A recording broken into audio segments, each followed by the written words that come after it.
अमर रहे अजीत दादा, अमर रहे अमर रहे अजीत दादा, अमर रहे अमर रहे अजीत दादा, अमर रहे। साहेब आगे बढ़ो, साहेब आगे बढ़ो। आपण पाहतोय वहिनी साहेब आगे बढ़ो हम तुम्हारे साथ है अशा घोषणा बारामतीकर देत आहेत।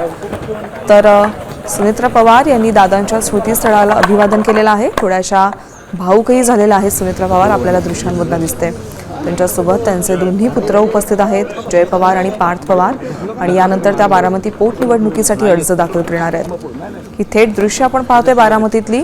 सुनेत्रा पवार अजितदादांच्या स्मृतीस्थळाला अभिवादन करण्यासाठी दाखल झाले। या ठिकाणी बारामतीकर आणि राष्ट्रवादी पक्षाचे कार्यकर्ते मोठ्या संख्येने दाखल झालेले आहेत।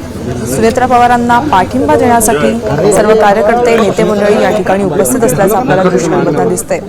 तर सुनेत्रा पवार, सुनेत्रा वहिनी आप आगे बढ़ो हम तुम्हारे साथ है अशा घोषणा देखील बारामतीकरांनी दिलेल्या आहेत। खरं तर बारामती आणि पवार कुटुंबियांचं एक अनोखं नातं आहे।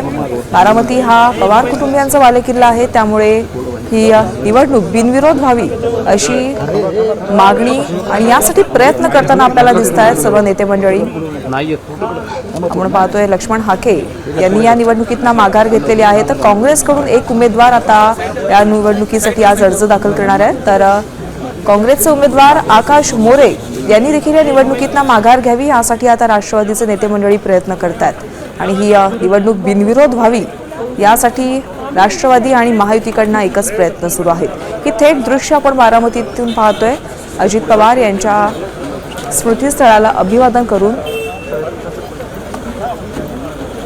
सुनेत्राताई आता पुढे मार्गस्थ झाल्यात।